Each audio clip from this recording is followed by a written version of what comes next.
नमस्कार। आज हम ऋषिकेश के एक बहुत ही पवित्र धाम से मिल रहे हैं।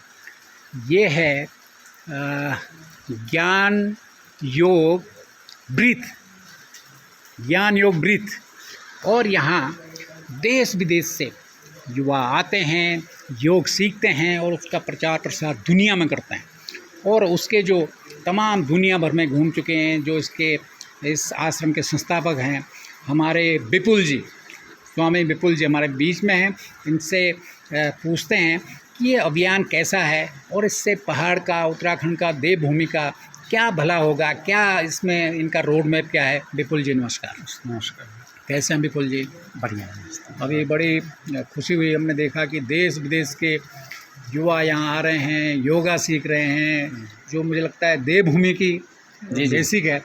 तो क्या कर रहे हैं आप? तो किस तरह का आपका कार्यक्रम है? ये आप जानते हैं देवभूमि है तो देवताओं की विद्या है, तो उनकी जो विद्या है संस्कृत है, योग है, यज्ञ करना है, और जितने भी जिनको हम धार्मिक अनुष्ठान कहते हैं वो वास्तव में एक विज्ञान पर आधारित हैं। तो हम उसको पुनर्जीवित करने का प्रयास कर रहे हैं। तो उन्होंने जो ऋषि मुनियों ने हमें दिया था, हम लोगों ने उसको खो दिया है, भुला दिया है अहंकारवश।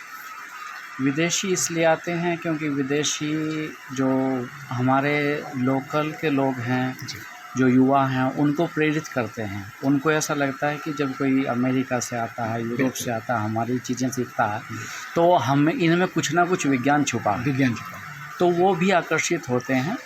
और हम योग के अलग अलग कैंप लगाते हैं, पूर्व भर्ती प्रशिक्षण शिविर करते हैं। और अभी एक नया प्रकल्प हमने शुरू किया है जिसमें लोगों को, या जो युवा वर्ग है, महिला वर्ग है, उसको आत्महत्या करने से रोकने के लिए। जो सुसाइडल टेंडेंसी है बड़ी तेज़ी से जो फैल रही है, तो उत्तराखंड में बहुत ज़्यादा टेंडेंसी है।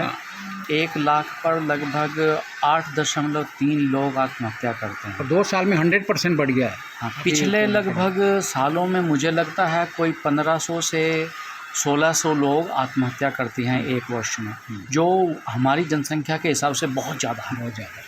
तो उसके पीछे मूलभूत कारण है अशिक्षा और पलायन। पलायन का मूल कारण हो गया है बेरोजगारी। तो हम इसके माध्यम से लोगों को रोजगार करना, छोटे छोटे कैंप लगाकर या कृषि संबंधित उनको ज्ञान देना, जो पारंपरिक चीज़ें थी जी, और मूल रूप से फिर हम उसको ऑर्गेनिक क्षेत्र में लाकर उनको रोजगार देंगे, शिक्षित कर उनको जो स्वाभिमान है, आत्म स्वाभिमान था, जो एक लोग कहते थे पहाड़ में आते थे कि पहाड़ में जाएंगे ईमानदारी है, वो हमने खो दिया। हम उसको पुनर्जीवित करने का प्रयास कर रहे हैं। किस तरह के कैंप आप पहाड़ में या गांव में लगा रहे हैं? हम लोग योग के यज्ञ करना, या जो हमारा ब्राह्मण वर्ग था वो हवन करना नहीं जानता, यज्ञ करना, हम उसको बुधवार सिखा रहे हैं, योग के कैंप लगाते हैं। और जो हम दूसरे जो काम करते हैं, हम उनको काउंसलिंग का काम करते हैं। तो जैसा किसी ने BA किया, MA किया, लेकिन या इंटर किया, वो क्या करना चाहता है उसके भी कैंप हम लगाते हैं, काउंसलिंग करते हैं। क्या आप इस समय हमारे पहाड़ का जो स्किल है, वो बंजर खेत है, वो गिरे हुए मकान हैं जो ख़त्म हो रहे हैं, उसी से दुनिया भर में लोग करोड़ों रुपए उनसे कमा रहे हैं। जी बिल्कुल। और हम भी कमा सकते हैं अगर उसमें जड़ी बूटी खेती है, लेकिन इसमें ट्रेनिंग एंड टेक्नोलॉजी की ज़रूरत है। क्या आप इस क्षेत्र में भी कुछ करेंगे कि ताकि उनको बिल्कुल जो हमारा रोजगार वाला है या जो लोग पलायन कर रहे हैं, तो उसका मूल कारण यही था।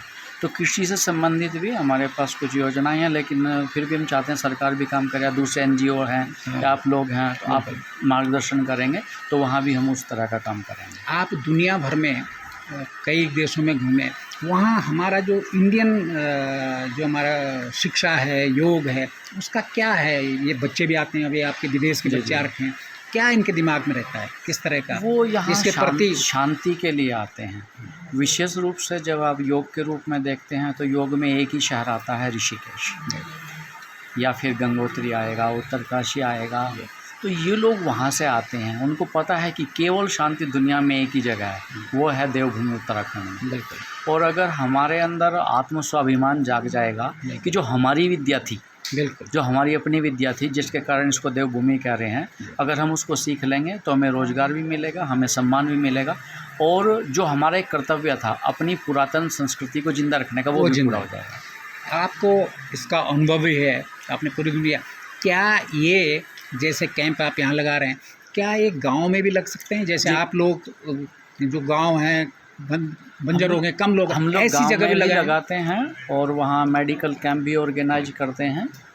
तो बाकी जगह जहाँ आप लोग कहेंगे, कहीं सुझाएंगे, तो हम वहाँ भी करते हैं। चलिए विपुल हम जी, हर महीने लगाते हैं। बहुत बहुत धन्यवाद, और उम्मीद करते हैं ठीक कि एक आस जगती है खाली होते हुए पहाड़ की, जो देवभूमि है जहाँ इतने शानदार लोग तरसते हैं, वो अगर खाली हो कुछ रुपए के लिए, तो मुझे लगता है वो हम सबका रुपया दायित्व बहुत है। महत्वपूर्ण नहीं है, वो हमने चकाचौंध रोजगार के शहरों में लिए, बढ़ा दी है। रोजगार के हाँ, लिए, तो अगर हम उनको वहीं रोजगार वहीं देंगे रोजगार तो तो बिल्कुल रहेंगे, वो उनका हाँ, परिवार आप रहेगा। जैसे काम करते हैं, मार्गदर्शन होगा, हम लोग साथ मिलकर काम बिल्कुल। करेंगे तो एक दिन पलट जाएगा। चलिए मुझे लगता स्वामी है। जी, बहुत बहुत धन्यवाद। आप ठीक है, जैसे लोगों से मिलकर एक नई उम्मीद जगती है कि पहाड़ एक दिन वो पहाड़ बनेगा जो हिमाचल के पहाड़ या स्विट्जरलैंड के बिल्कुल, पहाड़ जिनको कहते स्विट्जरलैंड का हैं, पहाड़ उससे उससे भी सुंदर है, उससे भी सुंदर हमारा है। हाँ, क्योंकि वहाँ ईमानदारी नहीं है, हमारे पास यहाँ ईमानदारी है, मानवता जो है। बेसिक स्किल होते हैं। आज भी पहाड़ों के घरों पे ताले नहीं होते हैं, घर में जेवरात होता है लेकिन नहीं ताले नहीं लगाते। हाँ, बेसिक रूप से ईमानदार बेसिक है। रूप से। चलिए, अब विपुल ठीक जी है। बहुत बहुत धन्यवाद, आपके दर्शन हुए, थैंक यू।